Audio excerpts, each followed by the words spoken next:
فَمَنْ يَعْمَلْ مِثْقَالَ ذَرَّةٍ. And so then whoever may have done the equivalent in weight. Mithqal in Arabic is the equivalent of the weight of something. Like this is mithqal of that, means this one weighs as much as that. When you compare two things, that's mithqal. Okay? Mithqal is a unit of measure. Like you can say nowadays a gram, or a milligram, or a kilogram, or a pound. Those are all mithqal actually in Old Arabic. A means by which weight is measured, a standard by which weight is measured. So Allah says, whoever may have done the worth of a dharra, the weight, I won't translate dharra yet, of good, will see it. If you have done, and ya'mal actually means consciously done. Amal includes niyyah in it, fi'l doesn't. Whoever consciously did an act of good, and meant to do something good, even if it's the worth of what Allah calls a dharra. Now what is dharra? الذر ما يرى في شعاع الشمس من الهباء. Dhar is if you're sitting by a window on a sunny day and you see little fibers of dust flying around. One of those is called a dhar. And what does that weigh? Allah says the equivalent of the weight of that of a good deed a human being will see. That is almost impossible to see to begin with. Forget weigh. Forget value. In other words, human beings will be shocked on that day that Allah counted the good deeds that they never even thought about. It didn't even occur to them that that was a good deed. And Allah will have counted it. And they will see it. This is the second time in the surah you're talking about the shock of the human being. The first shock of the human being was when the earth was shaking up and the human being was saying, what is wrong with this? What's going on with the earth? Malaha. The second time the human being is shocked is when he sees or she sees a speck, like a flying bit of dust. And by the way, where does dust come from? The earth. It rises from the earth. So you saw in the beginning of the surah, the earth is giving up its heavy burdens. And now by the end, not only are the heavy burdens a means of consequence, by the end of it, every speck is of consequence. And that's why the two times the word thiql was used. Athqal was for the heavy loads of the earth. In the beginning, وَأَخْرَجَتِ الْأَرْضُ أَثْقَالَهَا, and now the same root origin again, فَمَنْ يَعْمَلْ مِثْقَالَ ذَرَّةٍ خَيْرًا يَرَهُ. And it's a mercy from Allah Azza wa Jal. When we think of Judgment Day, we think of our bad deeds first. And in the surah, everything is so scary, but by the time he gets to the end, he says, before I tell you about your bad deeds, let me tell you first, none of your good deeds are going to be wasted away. There's not a good deed that will not go on record. It will be counted and it will be measured. Even if it's so small that it was impossible to measure in this world. Now herein lies the question, how is something impossible to measure in this world, but is so valuable on Judgment Day, or of any value on Judgment Day? You see, the thing is, when the Prophet ﷺ says, إِنَّمَا الْأَعْمَالُ بِالنِّيَّاتِ, actions are entirely dependent on their intentions. That is not how the world works. That is only how Islam works. That's not how the real world, or this worldly life, that's not how it works. If somebody does a great job, or does everything they needed to market the product, to sell the product, and they made no sales. They made no sales. Are they going to keep their job or going to lose their job? They're going to lose their job. You didn't get the results.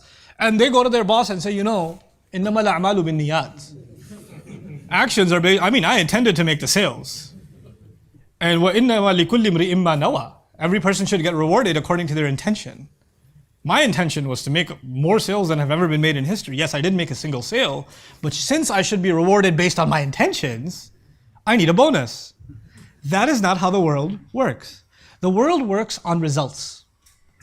What impact did you have? How much sales did you make?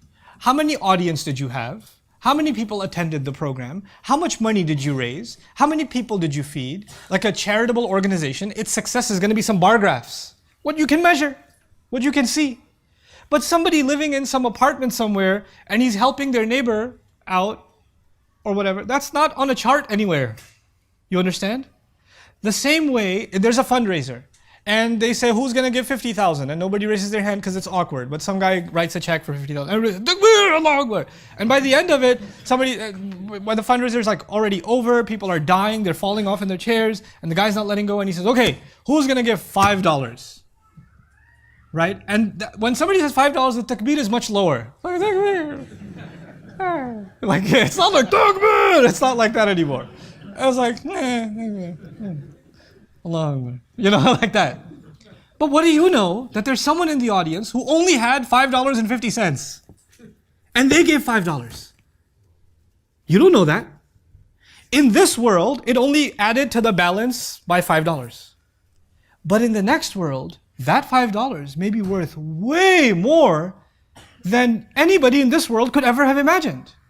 The scales of that day are different because they are based on the level of sacrifice you made, the level of difficulty you went through, the level of difficulty I had to go through. So that day, it may be that the 50,000 was worth nothing, or worth less than the 50 cents on the other side, or the quarter on the other side. It may be that case. So this is mithqala dharratin. What you thought was nothing. Nobody else thought it was significant. Your contribution, who would even know? Who would even care? Today, for example, we think about, think of the scholars that have passed this deen along to us, right? And those scholars that passed this deen along, many of them, we don't know much about their mothers. We don't know much about their fathers. We don't know much about their influences. And the love that their mother showed them, who we may not even know, may be the reason they became who they are. But nobody give credit to the mom. Nobody knows much details about the mom unless he talked about his mom or wrote something about her. We don't know. But that woman who the world doesn't know, and her son or her daughter everybody knows, that woman is reaping so much from the ummah because of what she did. You understand? There are people on the scene and there are people behind the scenes. There are people that are prominent and people that are invisible. On the Day of Judgment, you'll see that this is why Allah calls it like a la'wun wa lahwun wa la'ib. It's like a game and a play. And even the idea of la'ib, some say, is playing along. Like somebody looks like a king, somebody looks like a beggar, but on Judgment Day, the beggar looks like a king and the king looks like a beggar. Things are going to flip. So whoever may have done even the worth of a flying piece of dirt, a speck flying in the air, something weightless in this world, even the worth of that they will see. And the other implication of that, of course, is even if in the spiritual sense it was worth so little, like we prayed but our mind was somewhere else, we made mistakes in our prayer, our wudu was faulty or whatever else, it was some like 99% the salah was horrible. That 1% of good that was in it, Allah will count that too. He'll give that to you, you know. This is why at the end of our prayer we say, Rabbana taqabbal minna. Master, accept from us. Okay, it was broken, it was flawed, it was a lot of problems in it, but whatever patch job we gave you, just take it from us. You know, you'll accept it from us. That's the dua of Ibrahim alayhi salam passed on to us. And for us it's a lot more valid, you know, because he built the Kaaba and made that dua. We do what we do and then we make that dua, Allah accept from us, you know. So this is what فَمَن يَعْمَلْ مِثْقَالَ ذَرَّةٍ خَيْرًا يَرَهُ.